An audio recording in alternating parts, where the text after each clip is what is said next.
o aparecimento de novas situações, na sua grande maioria na área tecnológica, nós buscamos então soluções até chegar à solução onde está previsto em um tratado internacional ou internamente está previsto em uma lei.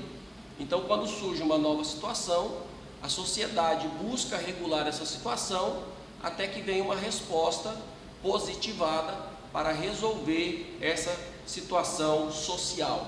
E quando essa situação social é entre os estados, então o costume acaba solucionando este conflito entre os estados.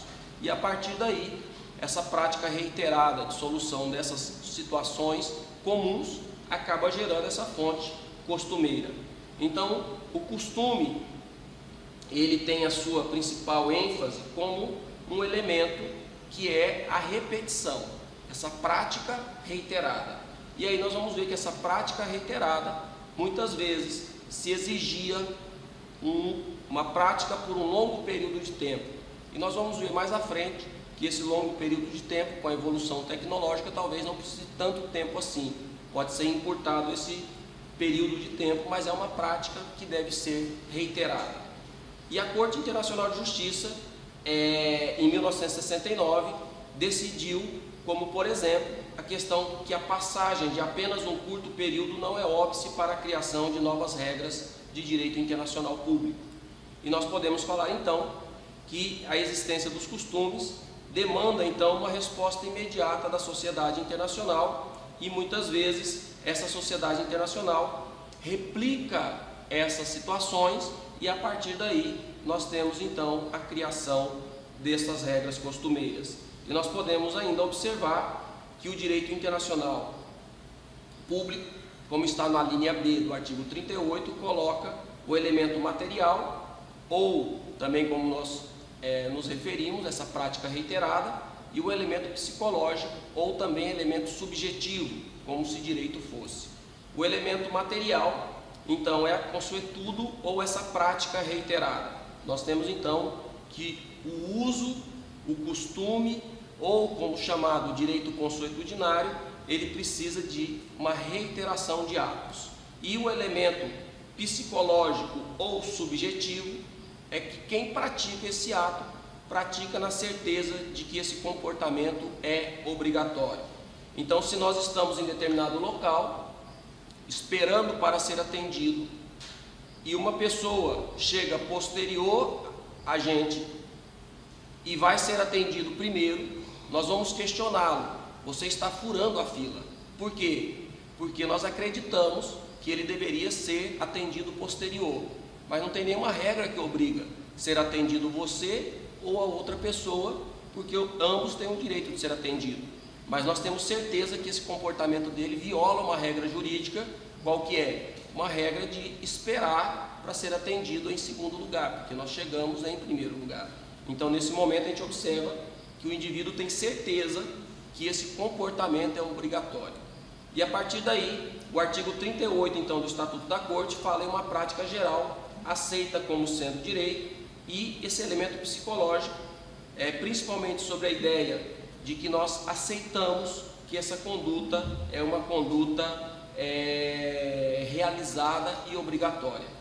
Todavia, contudo, entre os estados, se o estado não quiser que esse costume seja gerado, então a partir da realização de um ato internacional por um outro estado, ele deve objetar, ele deve impugnar aquele ato do estado. Então, se um estado começa a praticar um ato, como foi colocado lá atrás, uma passagem pelo território de outro estado para ter acesso ao oceano, e esse estado não quer que crie uma regra costumeira, ele deve objetar, ele deve impugnar, ele deve proibir a passagem. A cada vez que o estado tentar cruzar o seu território, ele vai fazer uma objeção, uma impugnação, uma proibição que se cruze o território dele. Por quê? Porque se ele não objetar, essa regra passa a ser um costume e passa a ser obrigatório. Então, no que tange a expressão por longo tempo, qual seria esse período de longo tempo? Qual o tempo necessário para a formação de um costume? Nós temos algumas importantes questões no qual nós podemos falar que a tecnologia, esse mundo do final do século XX, início do século XXI, esse longo período de tempo, nós já podemos utilizar um período mais curto e podemos falar que esse costume não precisa de um longo período de tempo, aquilo que nós poderíamos chamar de um costume instantâneo. Então, o que acontece principalmente com as resoluções da Assembleia Geral da Organização das Nações Unidas, que não tem um reconhecimento como uma fonte de direito. Nós vimos lá que no artigo 38 do Estatuto da Corte não está relacionado como uma fonte de direito. Nós acrescemos, porque vimos que aquele artigo 38 é meramente exemplificativo, nós acrescemos como decisões unilaterais de organismos internacionais. Então, a Assembleia Geral da Organização das Nações Unidas é um organismo internacional e quando a sua Assembleia profere uma decisão, os Estados acabam seguindo essa decisão. Por quê? Porque acreditam que essa decisão é uma decisão obrigatória. Então, não é uma prática reiterada por longo período de tempo, mas por um curto período de tempo, e acaba sendo sim obrigatória, porque os Estados assim acreditam que é obrigatória. Então, o Estatuto da Corte Internacional de Justiça coloca o costume como uma fonte do direito internacional público. E muitas vezes nós vamos pegar as sentenças da Corte Internacional de Justiça e vamos observar que essas sentenças decidem a solução para aquele caso concreto, muitas vezes baseado em um costume internacional. Nós podemos pegar como exemplo o direito de passagem, principalmente nos principais canais que dão acesso aos oceanos, por exemplo, no canal de Suez. Se algum Estado quiser fechar o canal de Suez, nós vamos observar que a sociedade internacional vai ser contra. Por quê? Porque se não se cruzar pelo canal de Suez, vai ter que dar a volta em toda a costa do continente africano.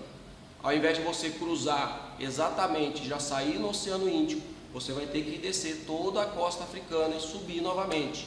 Então, os estados que já usam o canal de Suez, eles usam como uma prática reiterada. E nós temos então que isso passa a ser um costume internacional.